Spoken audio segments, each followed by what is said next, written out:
What's up, family?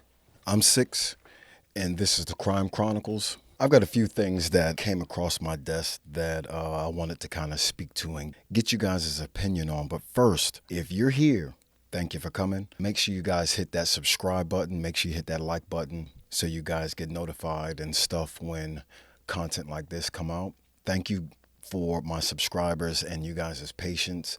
It's been a journey up until this point. Honestly, I actually made like more videos and stuff and didn't hit the record button. This stuff is kind of new to me and I'm learning as I go. I've got some great help from shout out to Matt Cox over at True Crime. They've been kind of helping out myself and Black Zach. More stuff is coming. 2025 promises to be a great year for us. We're going to get more consistent, more dedicated. So stay tuned. Make sure you guys are subscribed. And we're going to get right into it. A warning to our audience, this next segment contains descriptions and images of police violence. We turn now to Mississippi, where 6 white former police officers who called themselves the Goon Squad have pleaded guilty to raiding a home and torturing 2 black men earlier this year, after first trying to cover up their actions. Some of the officers face life in prison. On January 24th, court records show the deputies raided a home in Braxton, Mississippi, after a white neighbor of one of the officers called them to complain there were black men staying there. The officer texted the others, quote, "Are y'all available for a mission?" That night, without a warrant, the officers burst into the home, handcuffed, beat, tasered the 2 men, Michael Corey Jenkins and Eddie Terrell Parker. Also sexually abused them with a sex toy with shouting racial slurs. Like when you get, I got a little bully in me, I guess, I don't know. So, when you have somebody and you have this just power over them and, you're beating them up or whatever, and you're just standing over and you got this, power over them. That's when like these dominating instincts take hold, and for the first thing for you to think of is, let me grab a dildo and do stuff to another man. That to me shows like the level of dominance, like they feel like you are so inferior to me, like I'll spit on you, pee on you, do crazy stuff to you. That's the level of like corruption and authority and power complex like these guys have. But it's a common theme, and it's something that I want to address today, because you have to be careful. Any interaction with like law enforcement, you have to be careful because these are cowboys. Some of them are cowboys, and you are really going into like a situation of like they're scared. And that's the first thing, like they'll say, officer safety, I didn't know he reached for a gun, so I shot him 12 times. I emptied the clip. Like, you are in a dangerous situation and you have to be mindful. But let's get into it. One of the officers put a gun in Jenkins' mouth for a mock execution and pulled the trigger. The bullet lacerated Jenkins' tongue, broke his jaw, exited through his neck. This is U.S. Attorney Darren LaMarca last week announcing federal charges against the former officers for the attack. But not only did they brazenly commit these acts, but after inflicting serious bodily injury by firing a shot through one of the victim's mouths, they left him lying in a pool of blood.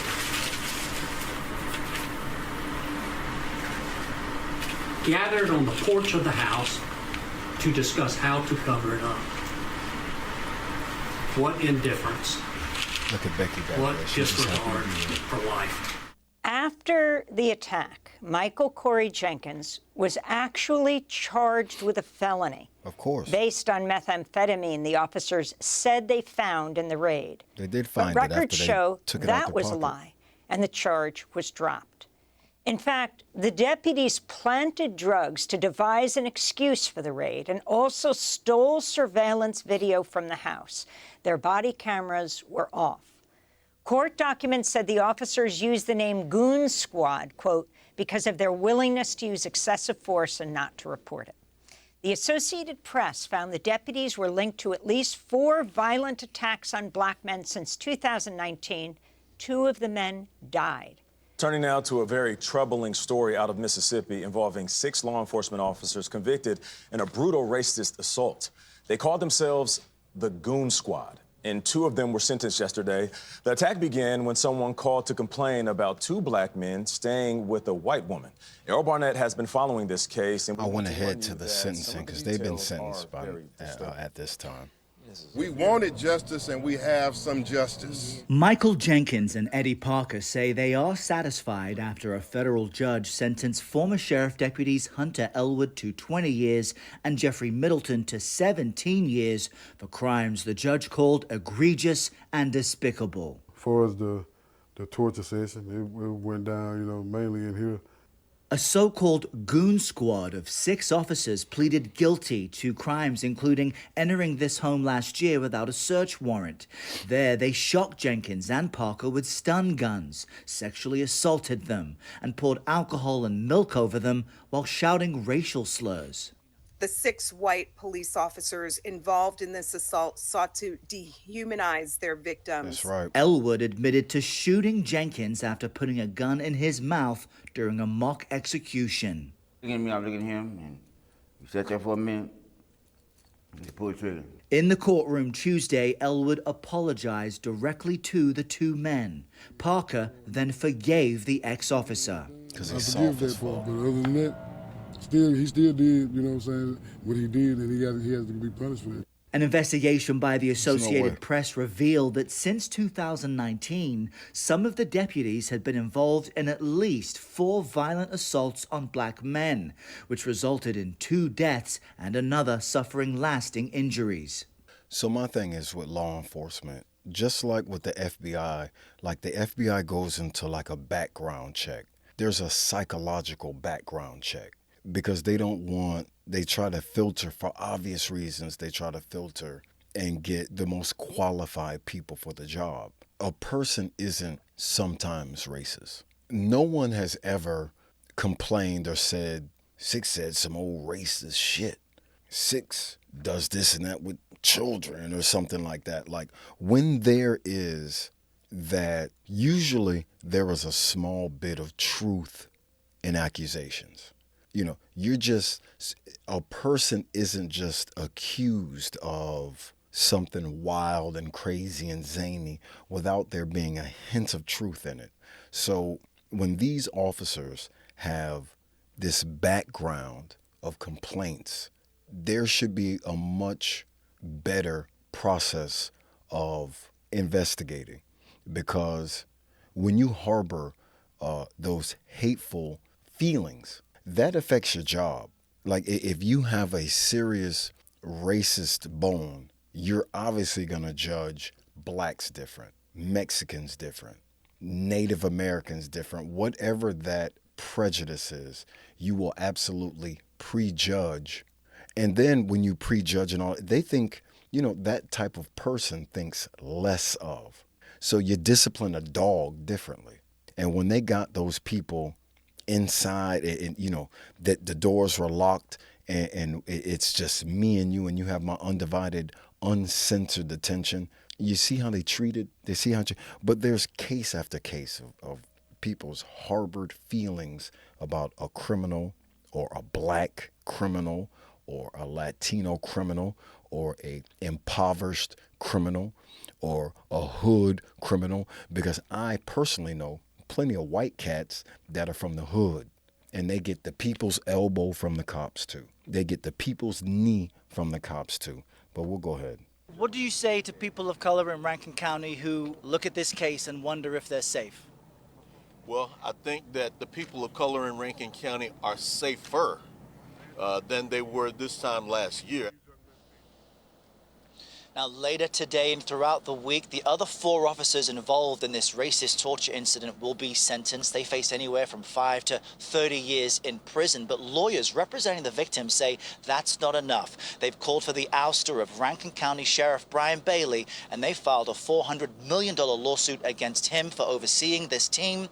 His legal team says that lawsuit should be dismissed. Yeah, crazy. You have to be weary, man. You have, because there are officers and police. They're scared.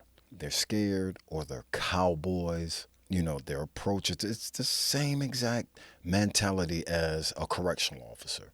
They are. You get this power, and like even if you're a dorm officer, you're immediately the mayor of that dorm, and you know you've got 71, 72 people on one side of the dorm, 72 on the other side.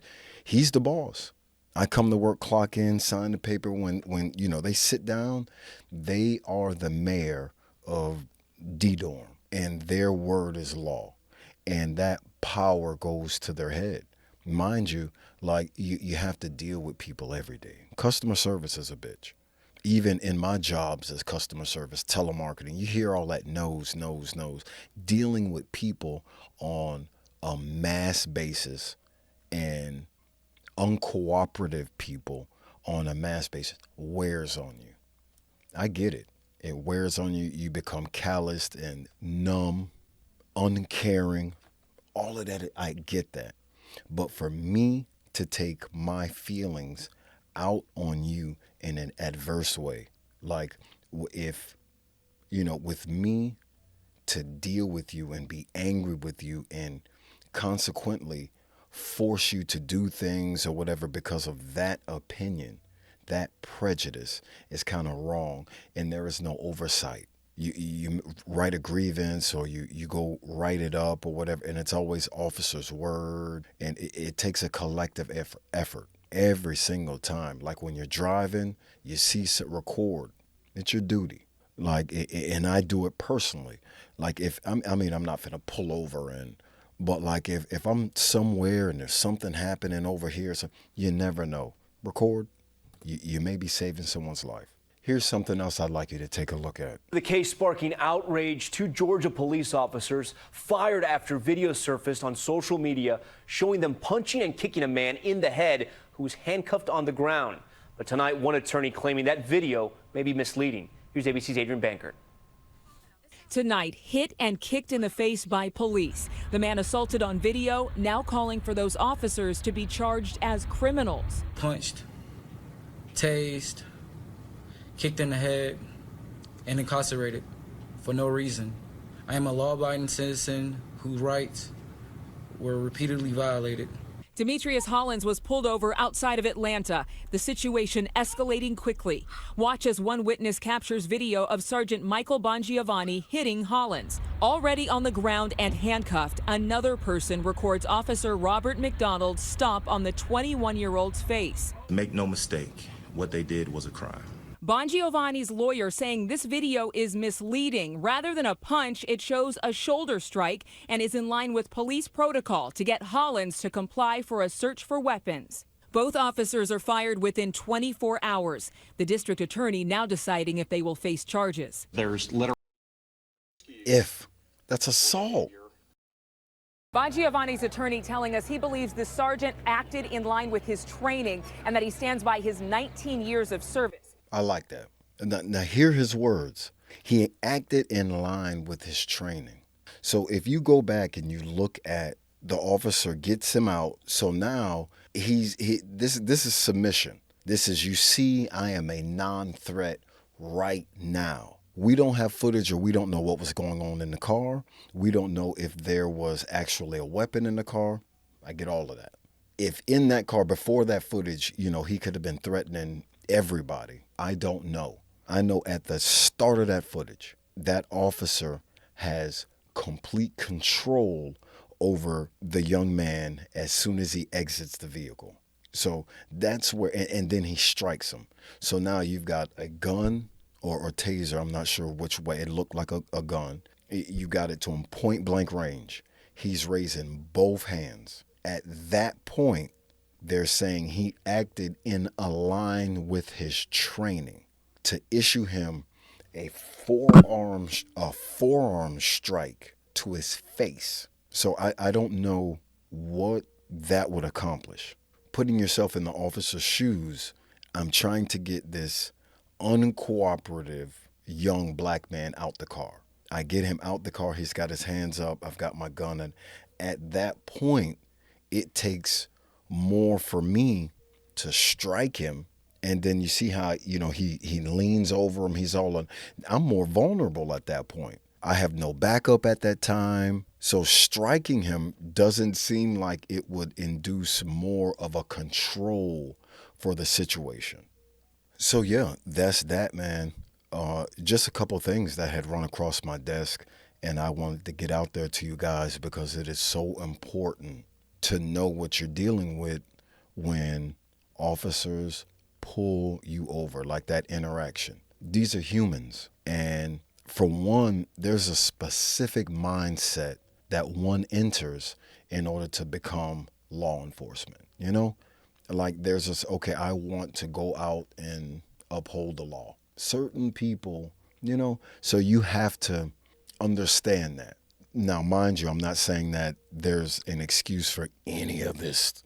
What I'm saying is on our side of the fence, you have to know that any interaction, you are subject to this wild, crazy cowboy mentality that I am here, I am the law, and you will abide by me, period. That's all I got for this one. Make sure that you're subscribed. More content is to come. Thank you guys, and hope you had a great holiday. See you guys in the new year. Peace.